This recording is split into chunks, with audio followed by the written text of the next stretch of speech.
প্রথমে আমি ধন্যবাদ জানাচ্ছি সাইক্লোনকে, কৃতজ্ঞতাপূর্ণ ধন্যবাদ।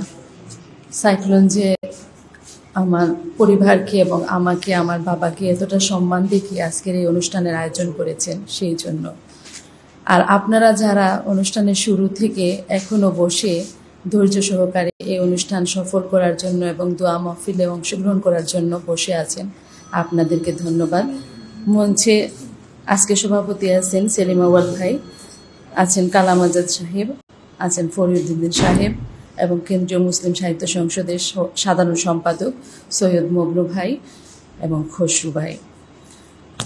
আমি আমার পরিবারের পক্ষ থেকে আপনাদের সবাইকে কৃতজ্ঞতাপূর্ণ ধন্যবাদ জানাচ্ছি। আর আজকে যে আমার বাবাকে নিয়ে আপনারা অনেকে ছিলেন, অনেকে চলে গেছেন, তো যারা ছিলেন না তারাও কথা বলে গেছেন, যারা এখনো আছেন তারাও কথা বলেছেন। আপনারা যে ভালো কথাগুলা বলেছেন এবং আমার আব্বার জন্য জান্নাত কামনা করেছেন, আপনাদের সবার কথা যেন রব্বুল আলামিন কবুল করে নেন এবং আমার আব্বাকে জান্নাতবাসী করুন, এই কামনা করি। আমি আবারও আপনাদের সবাইকে ধন্যবাদ জানাচ্ছি। আমি আসমাউল হাসনা খান, আমি সিলেটের একজন নারী উদ্যোক্তা এবং সিলেট বিভাগের শ্রেষ্ঠ জয়িতা। আমি স্যারের ছাত্রী ছিলাম প্রাইমারি স্কুলের।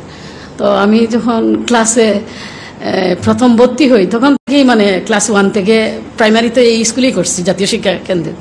তারপরে স্যার তো প্রায়ই পাঠাগারেও বসতেন।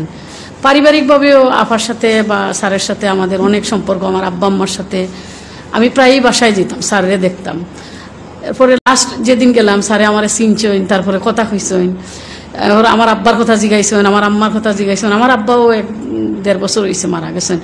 আমি সবসময় স্যারের লাগি দোয়া করি এবং আল্লাহর বাড়ি গিয়েও দোয়া করছি। আপনারা সবাই দোয়া করবা স্যার যেন আল্লাহ জান্নাত তো রাখবেন, আল্লাহ বালা রাখবেন তানরে। এবং আর আমি স্যারের একবারে কিতা কইতাম, একদম আমার বয়স এখন প্রায় 50, আমি অত দিন ধরে সবসময় স্যারের আঙ্গিকেও আসলাম, এক পরিবারের মতো আর কি।